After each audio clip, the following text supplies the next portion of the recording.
Mondal blog দেখছেন তো, চলুন দেখতে থাকুন। নতুন রেসিপি, নতুন ধামাকা। এই দেখুন লঙ্কা, এটা তাহলে কি হবে আপনারা বুঝতে পারছেন, অনুমান করতে পারছেন। তাহলে এখন এটাকে তোলা যায় নাকি? চলো তাহলে, এই তুলে ফেললাম একটা, ধর চলো যাক। দেখতে পাচ্ছেন লঙ্কা তুললাম, লঙ্কাগুলোকে এনে ভালো করে ধুয়ে নেওয়া হচ্ছে। সুপার, বিশাল ঝাল। কর্নফ্লাওয়ার, এবার দেওয়া হচ্ছে বেসন, চালের গুঁড়ো দিয়ে দেওয়া হলো।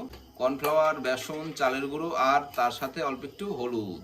এবার লঙ্কার গুঁড়ো, আপনারা স্টেপ বাই স্টেপ ফলো রাখুন। এইবার কালো জিরেও দিয়ে দেওয়া হচ্ছে, এই দেখুন লাস্ট শেষে লবণ একটু। কর্নফ্লাওয়ার, বেসন, লঙ্কার গুঁড়ো, হলুদের গুঁড়ো, কালো জিরে আর শেষে হালকা লবণ দিয়ে মিক্সড করে নেওয়া হচ্ছে। দেওয়া হবে হালকা পোস্ত, তো নিয়ে নেওয়া হচ্ছে হাতে। কড়াই গরম, তেল গরম, তার সাথে ছেড়ে দেওয়া হচ্ছে লঙ্কা, এর বলা যায় এটাকে।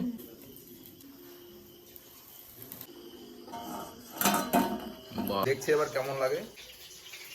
জাল আছে বিশাল। Tata, bye bye.